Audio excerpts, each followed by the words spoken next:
Welcome to Art Ed Radio, the podcast for art teachers. This show is produced by the Art of Education, and I'm your host, Tim Bogatz.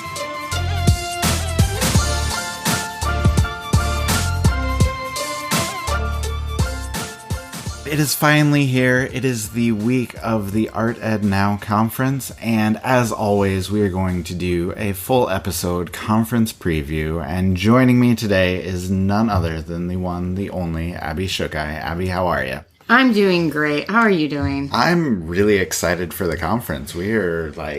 It is soon, and I've been working on it for so freaking long that I'm just excited for it to be here. I'm excited for it to happen, and I think it's going to be a really, really cool day. I think it's going to be a good experience for everybody. So, yeah, I'm excited is what we'll say. But I wanted to have you on because A, you're presenting at the conference. B, you got to talk to Jen Stark, do our interview. People probably heard the podcast. If you didn't, go listen to it. But let's just dive right into it. Like, how cool was it to get to go talk to Jen Stark in person? Well, to put it simple, it was so cool. It was a really awesome, kind of surreal experience that I was able to do, and it was super exciting. I think one of the coolest things from it was just how normal of a person she was, and just as art teachers follow artists everywhere, especially our day and age of Instagram and social media, that it was just so cool to be able to genuinely put a face to the name. And it was, I felt like she was just like me. So it was super fun. It was a cool opportunity to go and see her. And it was just awesome. Yeah. That's cool. And, I think it's super cool because, they always say don't meet your heroes, because you're going to be disappointed, but it actually worked out for you. And I was fearful of that. I think, I don't even really know how I discovered, who Jen Stark was, but I do remember it came from, this old 2011 video that PBS made. It wasn't, an Art 21 thing or anything. It was just, a terrible, low-quality video, and I just remember looking through and seeing her artwork, and I was like, holy smokes, that is so cool. And then I just kind of grasped on and was obviously super taken back by her colorful work and just really related to it. And so I definitely thought that I built something up in my head that she was going to be this awesome human being. And then I would get there and she wouldn't be, but don't worry, that didn't happen. So, yeah, it was okay to build that up in my head because it was so worth it. Cool. No, she seemed super down to earth. She seemed very relaxed with everything that we did and very just kind of chill throughout the whole process. So I think people are going to really enjoy her presentation. They're really going to enjoy her talk. And just seeing her studio is kind of a cool thing too. Yeah, so. It was super cool. And I will give you this kind of funny story about what happened. So being that I was in Los Angeles, the traffic in Los Angeles is horrible. It always takes forever to get everywhere, as everyone says. However, apparently not in the direction that I was going that day. Because I was a little bit early for the interview. Not super early, but just kind of enough that it was just kind of awkward. Yeah, a little obnoxious. So I kind of just waited a little bit. And unfortunately, she was out walking her dogs. And I was just standing there and I was kind of oh, this is so awkward. And I was just I was trying to didn't want to rush her or anything like that. And, but it was okay. I think I was more awkward and embarrassed about it. Probably wasn't even a big deal. But I was just kind of oh, okay. Well, note to self, wherever I'm going in LA, it's going to take me not as much time as what I need. So. Oh, that's good. Now, can you confirm the rumor that Jen actually has a 3-legged dog? She does. And she had 2 dogs and they were so cute. They were so friendly. And yes, I can confirm that. But it was just felt other than the weird, awkward standing there way too early, felt like I was going to my friend's house that I didn't know. So it was super cool. But one other thing that I will add into that, she, talking about like the work that she had done, one of the things that we just had a conversation about, and one of the first things that she started doing was her paper sculptures. And she made a comment to me about why she started doing those. And it was because it was cheap.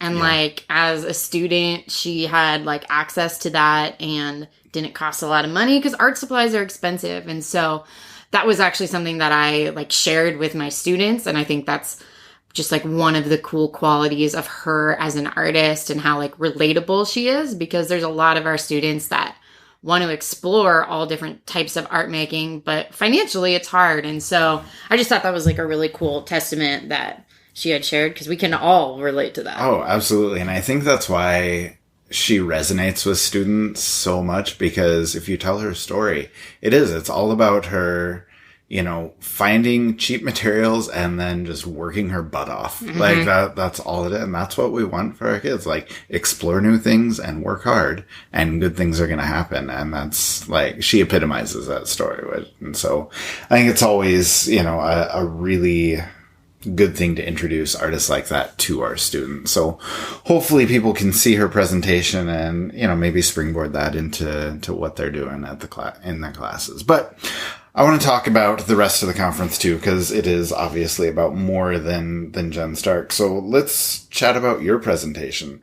I love all of your clay ideas that you're going to present. So can you give people, I guess, a little bit of a preview of everything that you're going to share? Yeah. So basically, clay is one of those things that your students always love doing. We always want kind of a fundamental project to start off with, which is generally slab building. So I'm focusing on just slab construction. But slab construction can literally be the most boring thing in the world. I can't tell you how many times I've had to see students just make a boring slab box. Which is so boring. Like, there's so many cooler things that we can do. But basically, my presentation is all on how you can take this fundamental hand building project and really make it into some really cool techniques. So I don't know how many different projects we explore, at least like 6, 7. There's a lot of different ways that you can teach beginning lessons. There's ways that you can adapt it into your elementary classroom, middle school, high school. I show some cool things about how you can weave with slabs, even talking about introducing some colored clay within it and just kind of using underglazes and just a whole lot of different processes that are so beyond that basic slab construction that your students will find interesting.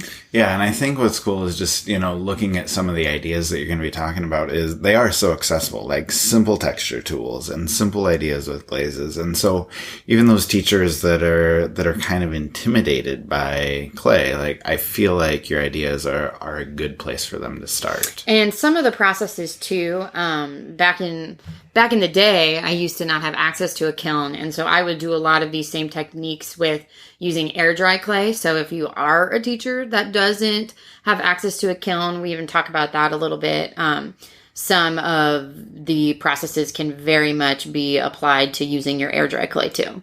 Yeah, and I think, all of those work really, really well. So that's going to be a cool one. And, we are sending out a big list. So by the time this airs, people are going to have their list of supplies they need. So if you want to get clay ready and literally work along with Abby while she's doing her presentation, like, that opportunity is out there. Or if you need to, too, you can always just take some time, wait for the after pass to really take some time to dive in, and because I do go through them pretty quickly. That's true. But it'll be fun no matter how you decide to do that.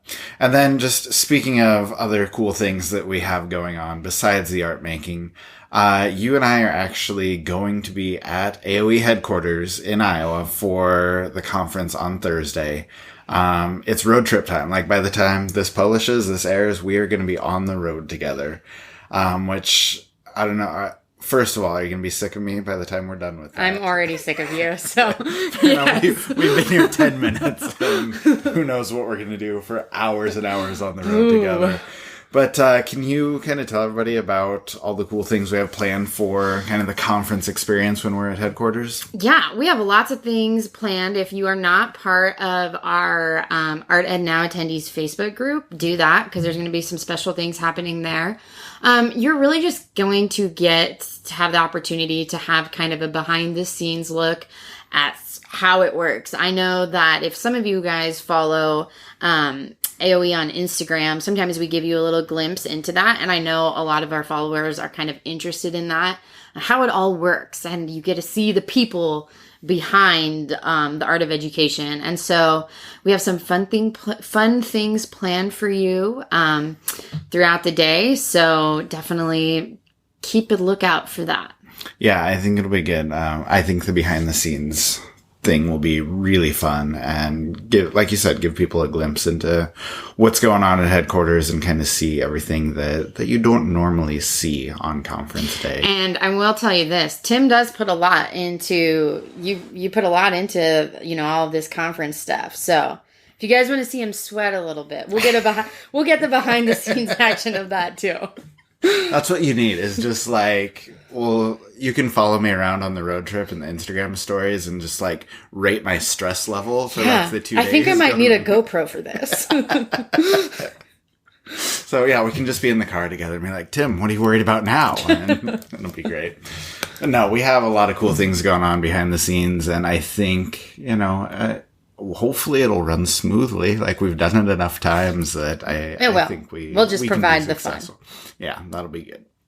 And then I also want to ask you, besides your presentation, who else are you looking forward to? We have like so many really cool presenters. Like which ones really kind of capture your attention? There are so many. I am really looking forward to Lena Rodriguez's presentation. Encaustics. Yes. Yeah. That is something that I really just don't know a lot about, just the medium in general. And so I'm so interested in how she infuses it into the classroom. So I'm super excited for that. I'm also really excited about the memory project. Yeah. And I know that's a project that you've done before. Yeah, have you done it in your I classroom haven't, before? but I want to. Yeah, you need to. And you'll probably be right on it as soon as you hear Ben talk. Like that's going to be really, really good. For those of you that don't know, the memory project is this awesome project that you basically get pictures of orphan children from all over the world. When I did it with my class one year, we had students from Haiti. Another year, we did portraits for kids in Guatemala. But your art kids, create these portraits and these memories for kids that don't have any pictures of themselves, that don't have any memories of, their childhood. And it creates this really special thing for them. It's very meaningful. It's very powerful. And Debbie West is actually going to be the first presenter, and she talks about all of this like doing art with purpose or art with meaning. And she talks about the memory project.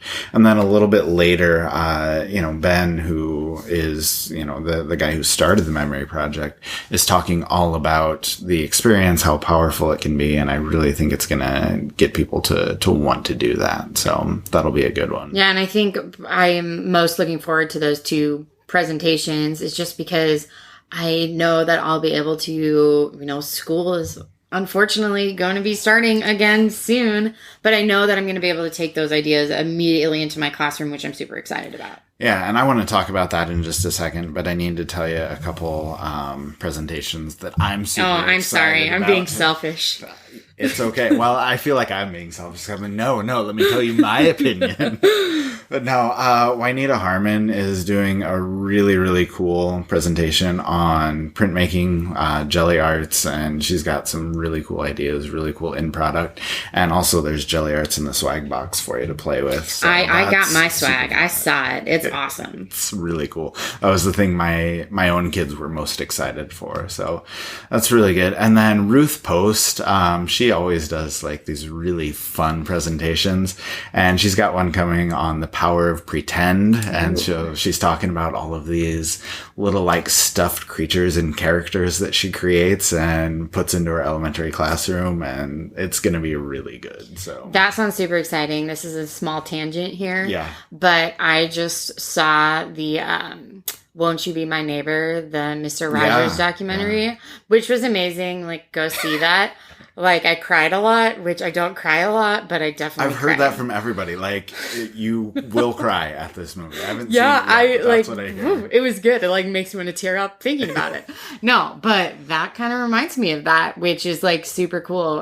Ruth's presentation, kind of the power of pretend and how you can do some really cool, you know, things with your students by having all those kind of different characters and things like that. So that'll be cool. Yeah, I'm definitely looking forward to that. And then let's just chat real quick before we go about, you know, taking those ideas into your classroom, because, you know, we have a whole hour that's, you know, just dedicated to brand new ideas called New Ideas for the New School Year. But I guess more than anything, like, do you have advice for people who are attending this conference maybe for the first time, or people who have been to a few before? Like, how do you transfer these ideas from, you know, the full day of conference to your actual classroom throughout the year? Well, first off, I don't know how it's a 6-hour day, 8-hour day, 5-hour day.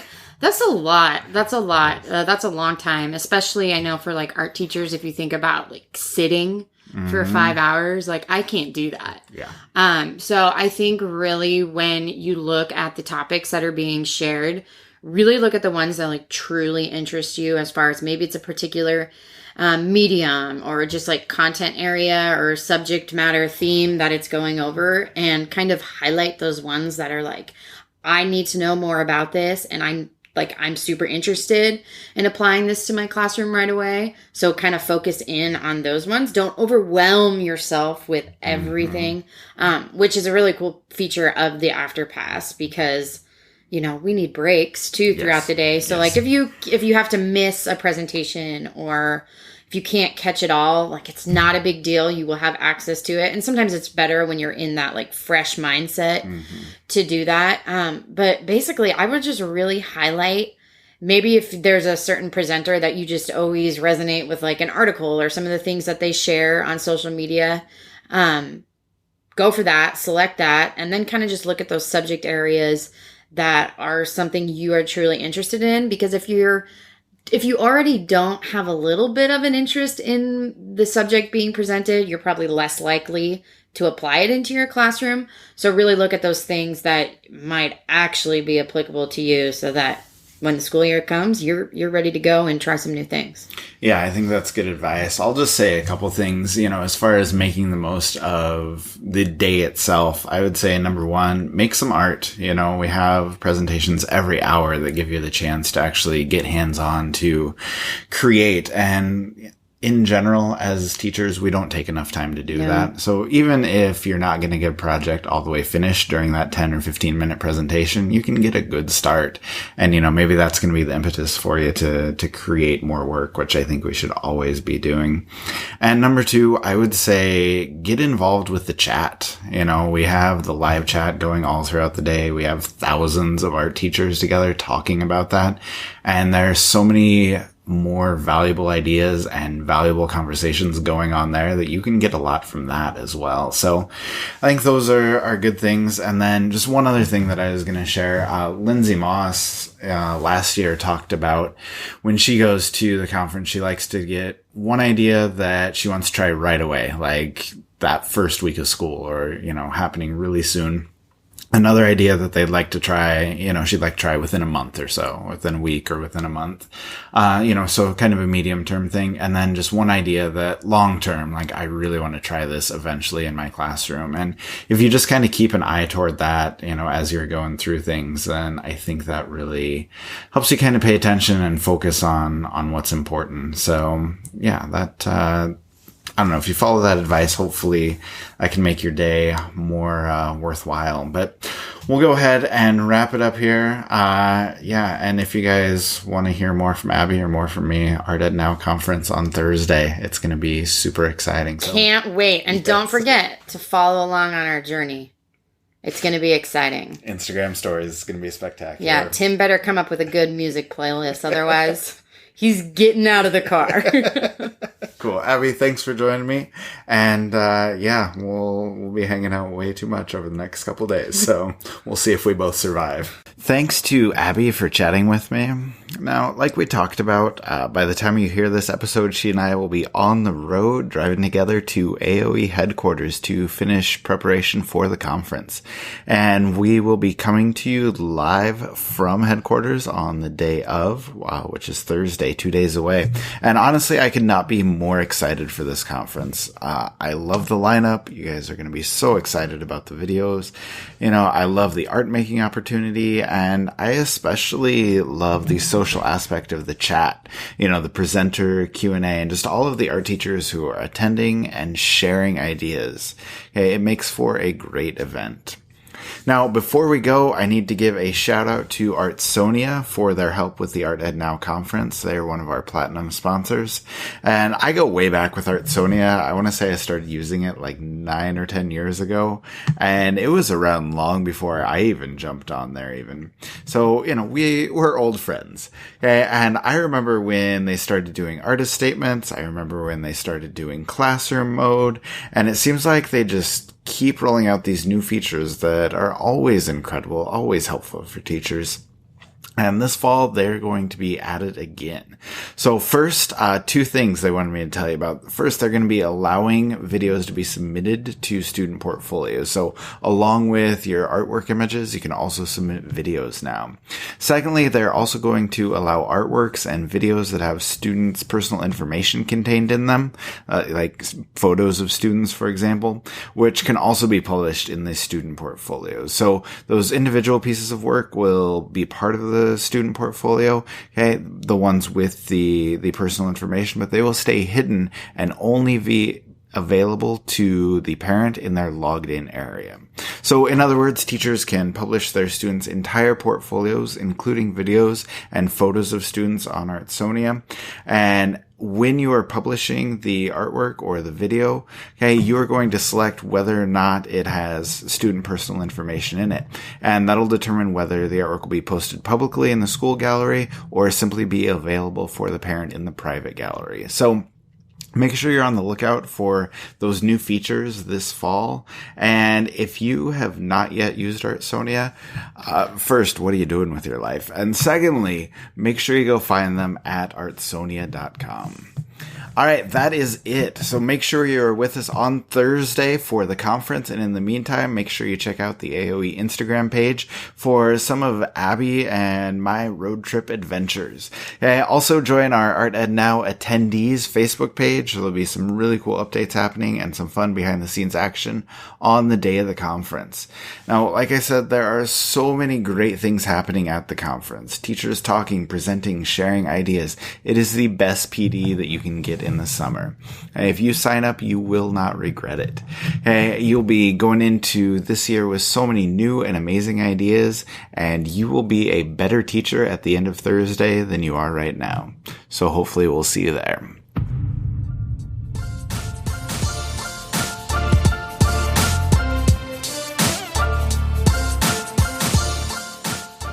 Art Ed Radio is produced by the Art of Education with audio engineering from Michael Crocker.